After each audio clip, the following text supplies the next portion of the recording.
Itong ayuda para sa kapos ang kita, no? Program. Yan, itong pamamahagi ng akap na to, natukoy.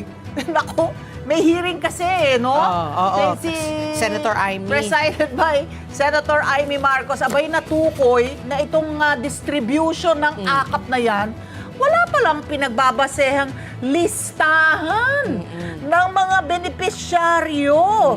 So, naggisa. Galing pala nito, no? Bawang, sibuyas, kamatis. Oo. Ginisa ni Senator Amy Marcos ang ilang matataas na opisyal po ng pamahalaan dahil po sa kabiguang maglabas ng malinaw na listahan ng mga taong kwalipikado na tumanggap ng benepisyo sa ilalim ng akap.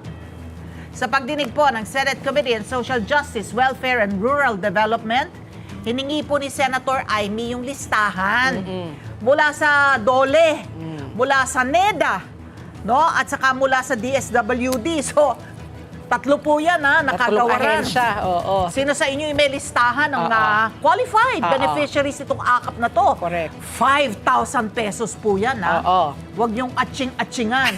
Sino ang qualified na makatanggap ng 5,000 pesos?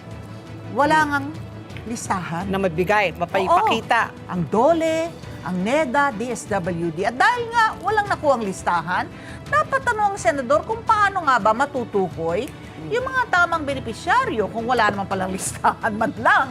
Listahan ng, kasi ang entitled dyan, Oo. minimum wage Yes, earners, di ba? yes. So, asan yung listahan nyo ng minimum wage earners? Wala. Narito ang naging palitan ng tanong at sagot ni Senator Marcos at DOLE Undersecretary Benjo Santos Benavides. May listahan ba kayo? May Wala. direktoryo ba ng minimum wage earner? Wala pong pangalan. Ang meron lang po na available yung numero ng mga minimum wage. Malalaman kung sino yung tamang beneficiary. Wala naman pala kayong listahan ng minimum wage earner. Pero ang Ilan? maliwanag, walang listahan ng minimum wage Wala earner po. ngayon. Wala sa po. DOLE man o sa DSWD. Wala po. At ito ang target ng AKAP, ngunit hindi maliwanag kung sino.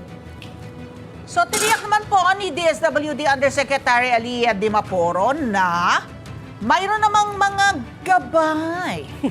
May giya. May justification. Oo, sa mga requisitos, yung requirements para sa pagkuha ng AKAP. So, ayon po sa DSWD, para maging kwalipikado kayo para sa AKAP, kailangan nasa low income category kayo. Mababa yung kita nyo. Mas mababa pa sa minimum wage ang tinatanggap na sweldo at labis na naapektuhan ng inflation. Pero mismong DOLE, aminado na wala pa silang listahan ng minimum wage earners. Pakinggan po natin. Tuklasin pa. Apa. Sa ngayon, andyan na yung pera, andyan yung programa, hindi alam kung kanino pamimigay. Apa. Tama? Nag-i-inspect po kami ng mga kumpanya. Nalalaman po namin kung sino yung mga kababayan po natin na minimum wage earner at hindi mga minimum wage Pero earner. hindi Although pa- may limitation din po at Eh, ang yun unang na eh. limitation, walang pangalan. O, eto pa. Base sa impormasyon na ko ni Senator Marcos mula sa Employers Association of the Philippines, alam nyo ba kung ilan ang sumisweldo ng minimum wage? Nasa 2 milyon. So, 2 million lang kay Senator Amy. Pero ayon po sa DOLE, nasa 5 milyon daw. Sa datos po ng DOLE, nasa 5 milyon to. Bakit may discrepancy? Informal sector. Kine-question rin ng ilang grupo ang mismong AKAP dahil bakit daw inunang bigyan ng tulong ang may trabaho samantalang milyong-milyong Pilipino ang walang kinikita. Narito ang pahayag naman po ni dating Associate Justice Antonio Carpio. If a person is unemployed because he cannot find employment, kasama ba siya? Because there will be more. Maubos yung pera sa those unemployed lang.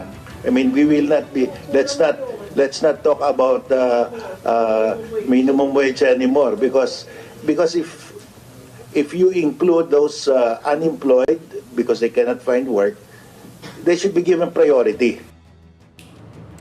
So pinunto rin po ni Senator Amy na tila, tingnan mo to, totoo ito What do you think, Patpi? Pinupunan lang ng AKAP yung kakulangan ng employer.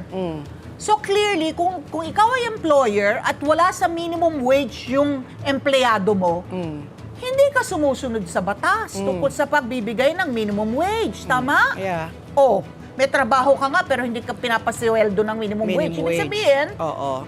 lumalabag sa batas yung employer mo. Parang sinasagip-an niya ang mga employer sa kanilang paglabag.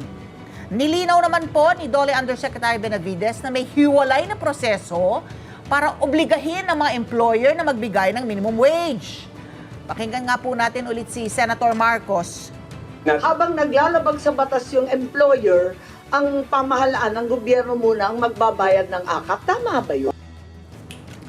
At dumalo rin sa naturang pagdinig si Baguio City Mayor Benjamin Magalong. Siya yung part siya ng Mayors for Good Governance. So ito talagang si Mayor Benjamin Magalong po nangunguna doon sa mga pahayag tungkol po sa korupsyon na nangyayari po, particular dito po sa AKAP. So nireklamo niya ang anyay matinding korupsyon sa pamamahagi po ng AKAP. Pakinggan po natin siya. Lalo ho silang gumagaling. Lalo ho silang gumagaling kasi tuwing natatakpan, very creative sila, very innovative sila. Nagkakaroon sila lalo ng mga paraan kung paano magkaroon ng workaround, ma'am, sa mga projects. Pero matindi, ma'am, talaga rito sa aside from the projects, in another source of corruption is itong funds na ganito, ma'am, na nasa discretion nila. According sa ibang mga mayors, nagugulat sila na ang pinirmahan ng mga beneficiaries blank. Kasi sa dami, ma'am, pipirma na lang. Only to find out na ang naibigay sa kanila 3,000, mababalitaan na lang nila 5,000 pala yung nilagan.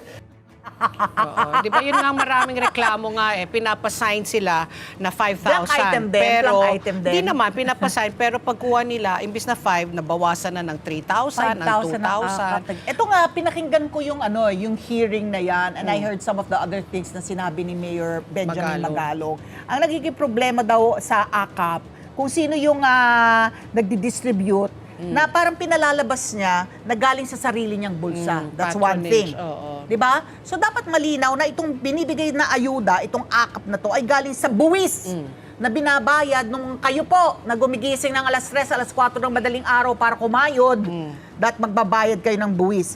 Tapos pinunto naman ni Justice Marvic Leonen, parang meron siyang position paper na ang dami daw irregularidad dito, no? So, merong weak transparency ng data sharing mechanism. Labag daw Sa data privacy sa act. data privacy law.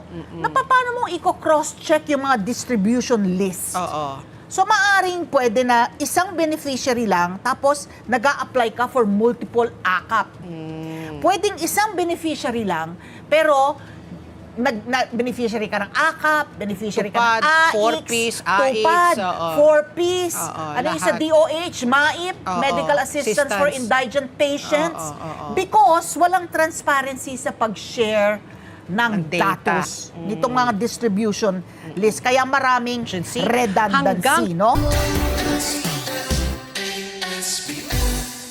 Let's get together. Sunday 25.